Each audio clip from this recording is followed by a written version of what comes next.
Welcome to this Windows channel, and this is the Tech News Update. We are August the 23rd, 2017. This is Wednesday, and today in our Tech News Update we have ID theft or ID fraud is a issue that is very important as more and more people are getting their personal information stolen online. Well, Cyphos, a UK-based company that specializes on ID theft and protection, is saying that the ID theft is on the rise, and the reason is very simple: the huge amount of personal data that we all upload to the internet.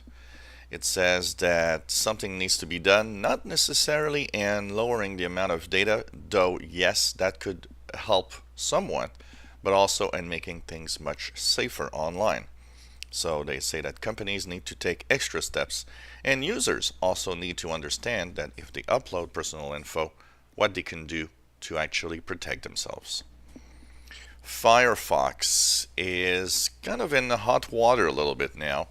Mozilla has decided that they want to collect data about what you are doing online. Now, where the problem is, because Mozilla says, well, it's very important for us to have this data because that's how we can actually adjust and change everything, and understand how to customize Firefox so that it works well.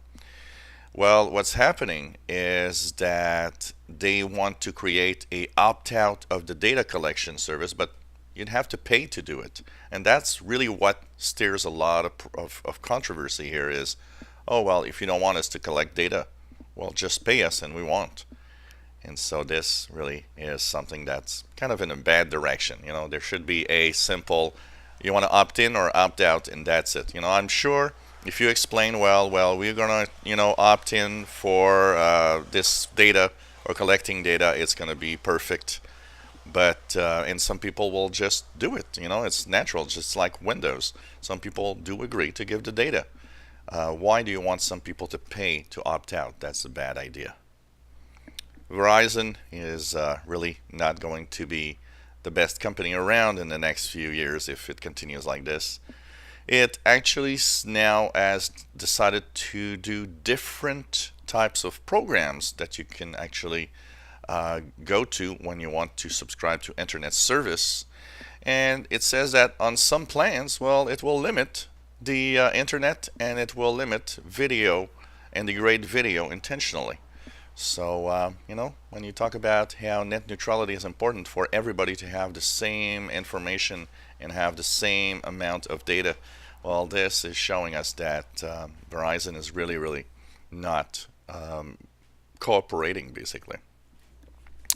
Apple is about to test self-driving shuttles around the campus, and apparently that would be part of their program of self-driving cars, basically, by being able to test on their own campus with these little self-driving shuttles their own hardware and software to see if it works well. And this would, of course, help employees move around the campus, which is a huge campus, and test out these new little self-driving shuttles. In other news, well, if you have $2,450 to spend, you can buy this Lamborghini phone, which is now available in the UK and also through mail order. I don't know. This is kind of what the hell. 2,450. But then again, if you've got a Lamborghini, $2,500 is nothing.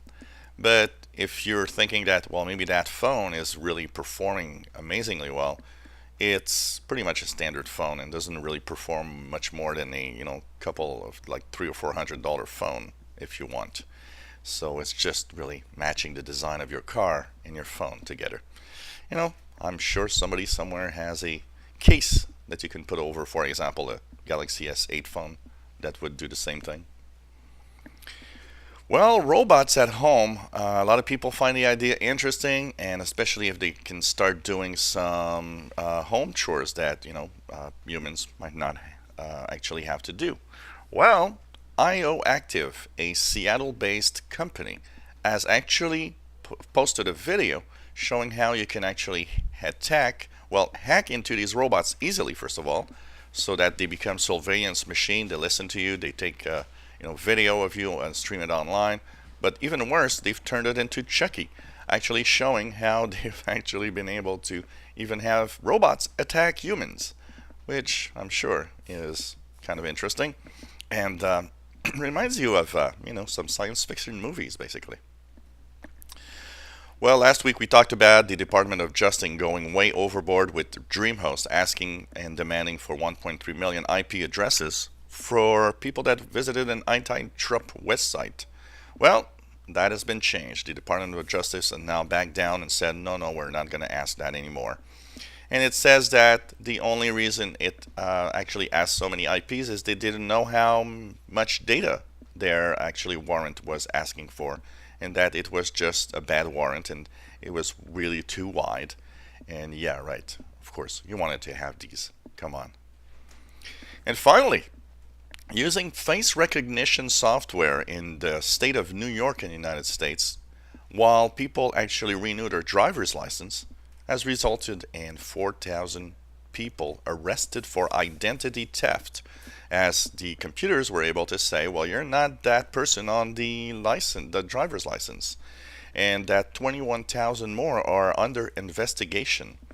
The state of New York says that's how new technology is paying off, by actually checking out who is stealing the identity of other people. And so this was the Tech News Update for Wednesday, August the 23rd, 2017. You enjoy our videos, please subscribe, give us thumbs up, and thank you so much for following us on this channel.